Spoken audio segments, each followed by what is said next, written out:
Well, a pilot and instructor are lucky to be alive after the plane they were in crashed. It was a Cessna Skyhawk. It went down on Shallowford Road yesterday during rush hour, and luckily both those people inside were not hurt. No one driving on the road was hurt.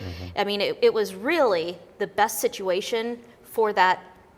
What happened? Yes, it really was. I mean, remarkable. This happened in the middle of a very busy section. The plane crashed less than a mile from the airport after its engine failed. Local 3's Riley Nagel joins us live from the scene. Riley, we see the plane behind you. Just a remarkable shot. Tell us more.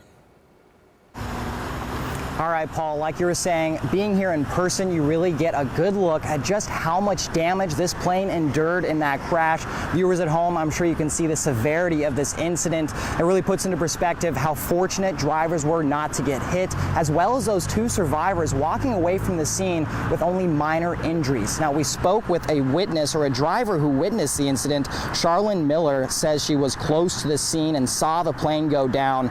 Miller says she was moments away from being right in the path of the plane. First responders were quick to the scene, taking one passenger to safety and extricating the other. Miraculously, both are expected to be okay. A lot of people, I could say about maybe 15 people got out at the same time trying to help, trying to make sure he was all right.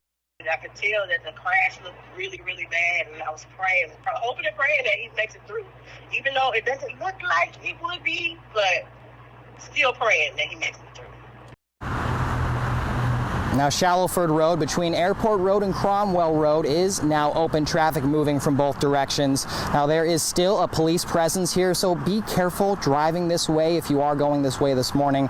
We're told this crash is now being investigated by the FAA and NTSB. Of course, we'll continue following this developing story, bringing you updates on the investigation, as well as the condition of those two survivors. For now, reporting live in Chattanooga, I'm Riley Nagel. Back to you, Michelle, Paul.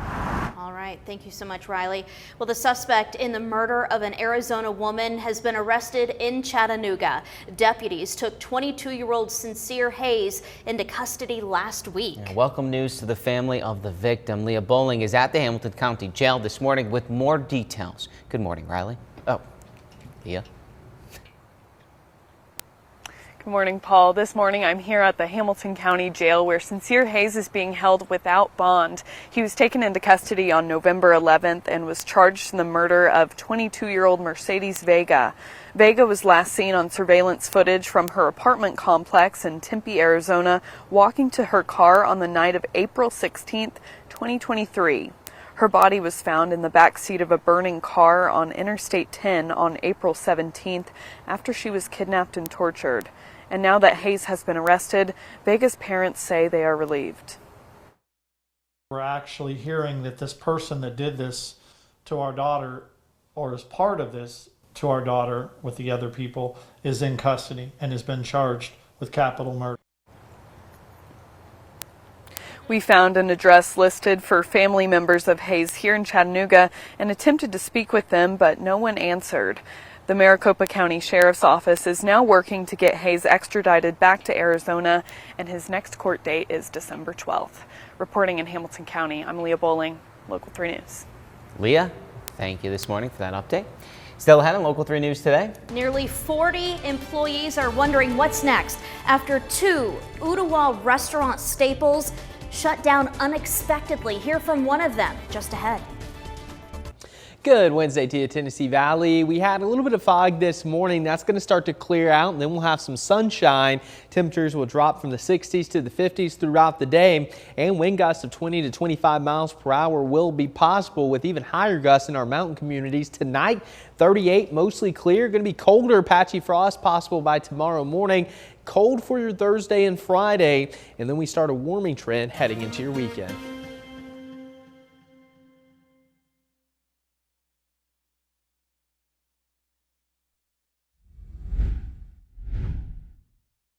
Good morning and welcome back. It is 6:38, and as we take a look at your radar, not a whole lot of green showing up this morning. We had some showers moving into our eastern communities a little bit ago, but those are now moving out. And as we look into western North Carolina, we have wind advisories now posted. Some of those could be expanded further to the east, and winter weather advisories for our eastern Tennessee mountain communities just south of Maryville up into the Tri-Cities region. So going to be some mountain snow coming their way here in the next couple of days. We're not going to see that, but we are going to get much much colder here across the Tennessee Valley behind this front. Now, the first part of your day, we're going to have a little bit of that fog, kind of misty weather out there, but eventually we're going to get into some sunshine and the winds are going to pick up a little bit later on. But here's a look at your visibility chart going out the door. Less than a mile in Chattanooga, Dayton, Blue Ridge, and Murphy. So as you're traveling out some of those secondary roads or primary roads, you're going to run kind of in and out of the fog on your morning commute. Looking at our North Georgia Toyota cam in Dalton, still some wet roadways out there from the rain we had overnight, and of course yesterday some areas picking up over an inch of much needed rain, but the roadways will start to dry as we continue throughout the day. Winds are going to pick up. We'll have gusts upwards of 20 to even 25 miles per hour as we get into your afternoon, maybe 30 at spots, and then they'll die down tonight before ramping back up again tomorrow, and they're going to be even stronger for your Thursday. Here's a look at your temperatures in the 60s as we get into the first part of your day, but look what happens after lunchtime. That green starts to settle in, temperatures drop into the 50s, and after sunset we're really going to drop off quickly into the 40s, and by the time you wake up tomorrow morning, many of you will be in the mid to upper 30s. I'll talk more about that chill coming up here in just a few moments. Ooh, it's going to be hard getting up tomorrow. Yeah. Those cold temperatures. Test out that heater. All right, nearly 40 people working at 2 Ooltewah restaurants are now without a job. That's a bummer for many. Wind Down Bistro and neighbor of Wind Down temporarily closed on Friday. A former employee says when she showed up for a Friday managers meeting, the cooks were outside because they had just been laid off. Not long after, she says she was fired as well. Kurt C. Martell was a manager at Wind Down Bistro for nearly 4 years. She says for the last year, employees have been paid irregularly and orders have been sporadic. Martell says she was not surprised to hear the restaurants were closing. We were told that we all needed to file for unemployment, and they had no real indication that they were going to reopen the restaurant. They told us that they financially couldn't. They had got themselves in a financial bind and that they just couldn't do anything about it. She says no one was given advance notice that there was a possibility of the restaurants closing. We did reach out to the owner, who says they are planning to reopen, but no date has been set. All right, if you're looking for a place to get a hot meal on Thanksgiving, we have some options. The Grateful Thanksgiving celebration begins tomorrow at 11:30 outside the Bessie Smith Cultural Center on MLK Boulevard. Then the YMCA is giving away turkeys on Saturday starting at 11 in the morning at the Dodds Avenue location. The East Ridge Community Center is hosting a dinner from 4:30 to 7:30. That's Tuesday at the Community Center. The Chattanooga Rescue Mission is hosting lunch on Thanksgiving Day from 11 to 1. And we are collecting donations to benefit the Chattanooga Area Food Bank. It's all for our 40th annual Share Your Christmas Food Drive. This year's event is on December 13th. It's the food bank's largest fundraiser of the year. It's a big one. You're going to see that QR code around town, those signs around town. It's how you can help the 180,000 people who are food insecure in our area. That's 1 in 7 facing hunger. Just $1 from you can help provide groceries for one day. To donate, scan that QR code. Visit any participating Food City or Walmart. You'll see our bins, our barrels, and the QR codes there, or visit our website. On the day of, you can call or text to donate. We'll be live from the Chattanooga Area Food Bank, Dalton, and Cleveland locations beginning at 4:30 in the morning. And you'll always hear us say you don't have to give until it hurts, just give until it feels good. And if that's just $5, that's $5 more than what they didn't have. We did an interview with Mayor Tim Kelly that'll air this week in a feature story where he says it every year too. He says, I promise you, if you give, you'll feel good about it. Yeah, absolutely. And that's what Thanksgiving's all about. Yeah, it is. Still ahead on Local 3 News today. Can one of us snag a point in this week's round of Wednesday weather trivia? You're going to have to stick around to find out.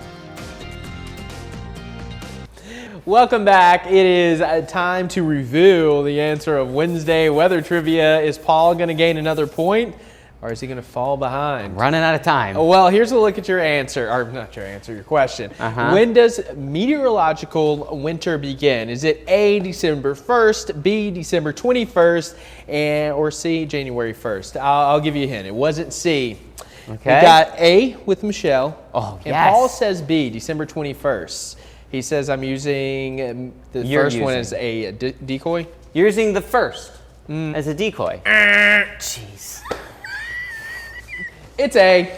Jeez. No, it's not. It's A, yes. You're so confident. It is and here's the explainer. no- Astronomical winter begins December 21st. It was kind of a trick question. Yeah, of course it was. But meteorological winter runs from December 1st all the way to the end of February. So I was also right. I mean, But you were wrong. you were right about astronomical winter, but But that wasn't the question. wasn't the question. I'll see y'all next year. I think Michelle may have this one in the bag unless something crazy happens over the next couple of weeks. So good job, Michelle. Thank you. Thank you. As we take a look at, and a lot of you got this right at home. So Oh, good for them. Thank you for playing along. We did have a few people guessing B as well. But again, meteorological winter runs December, January, February, and then March, April, May would be meteorological spring. So it just kind of chunks it up into 3 separate months. Here's a look at your radar. We have not a whole lot going on this morning. We do have some fog out there, but this front going to continue to pass to the east. We have that rain coming into the Carolinas, but for us, we are drying out. Visibility less than a mile in spots. And I just stepped outside not too long ago. It's pretty foggy here in North Chattanooga. And looking at our Food City Cam in Cleveland, you can see that reduced visibility. The roads are still wet, so take it easy out there on this Wednesday morning. After this front passes through, you'll actually see some sunshine later today. Winds will pick up, however, gusting to 25 to 30 miles per hour, dying down tonight and then ramping up and being even stronger tomorrow. As for your temperatures, we're starting in the mid to upper 60s, but it's going to drop after lunchtime. So you're going to go outside later today and be like, wow, it's starting to get a little cool. That's because that cold front's moving further to the east. That cold air is being pulled down. And after sunset, we're dropping into the 40s and eventually the 30s as we wake up tomorrow morning. Could be some patchy frost, especially outside of Chattanooga. Some areas, especially Blue Ridge, Murphy, and our mountain communities could drop pretty close to the freezing mark. So it is going to be cold as we get into the overnight hours. And then Thursday and Friday, 40s and 50s for highs, lows in the 30s, gusty winds up to 40 miles per hour on Thursday. That's going to keep our wind chills locked into the 30s and 40s, and high elevation snow showers looking likely as we get into Thursday night. So let's track it out. Again, for us here locally, we're going to dry out, sunshine. Now going into your Thursday, our next system drops in from the north. That's going to have enough cold air to produce some snow along the North Carolina-Tennessee line, even north of Knoxville, going to be possible along the Cumberland Plateau. So for us, notice it doesn't quite sneak down this far. Could there be a few flurries in Sequatchie, Marion, Grundy, up into Bledsoe counties? Yes, it's absolutely possible. Maybe even a dusting in some of those areas. But as we continue through Thursday night to Friday morning, that snow continues in the highest elevations along the Tennessee-North Carolina line and eventually starts to wrap up. So elevations over 3,000 feet, certainly going to get a couple inches. And here's a look at our latest from our in-house model. Notice some of these areas. Again, you're looking at the highest elevations here, picking up 4, 6, 7 inches of snow certainly going to be possible, even along the Cumberland Plateau down into Bledsoe County. Can't rule out a dusting. So this is going to be something we're going to monitor pretty closely moving forward. It certainly does look like it's likely that many of the high elevations in the Blue Ridge Mountains and the southern Appalachians are going to get a decent amount of snow from this system. Here's a look at your Futurecast wind gust, or wind chill, I should say. With that wind, it's going to feel like it's in the 40s all day tomorrow. By the time we wake up on Friday morning, wind chills could drop down into the 20s, especially in our easternmost communities. And then all day long, that wind chill going to hover around 40 degrees. So it is going to be bone chilling cold on Friday, our coldest day so far this season. But it ain't going to last long. Saturday into Sunday, we're warming up. 56 by Saturday, Sunday at 63. And then heading into next week, back near 70, Paul. The warm weather on the way. I don't put the golf clubs away just yet, or the lawnmowers maybe. No, you can still play golf. I mean, even in the cold you can play. You just have to, Yeah. I mean, you're swinging, you're warming yourself up. At a certain point, sure. I get plenty of swings in when I go out, so I'm going to stay warm. More than the average. More than the average. All right. Thank you, Clay. We're ready for that little cool down, fall like temps for a second, though.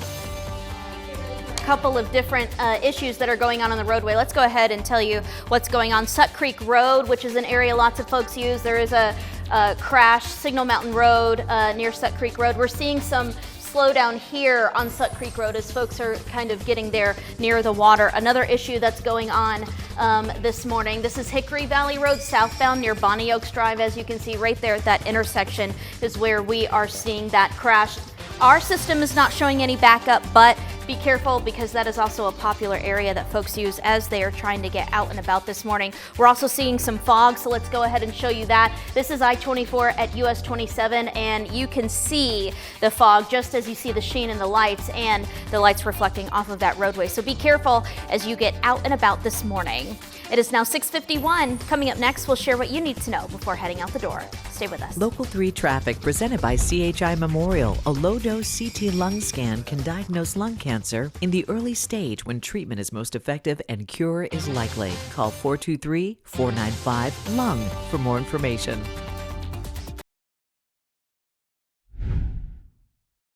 Astonishing video here. 2 people lucky to be alive after a small plane crashed on Shallowford Road last night.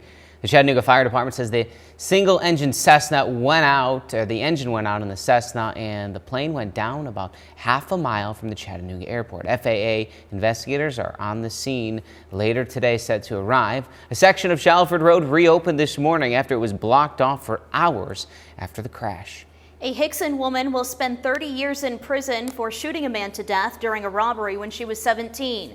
Janya Ice pleaded guilty to the lesser charge of second-degree murder. This is in connection with the death of Isaiah Bush in 2019. Bush was shot in the head during an argument and died the next day. 2 other people are also facing charges in connection with this case.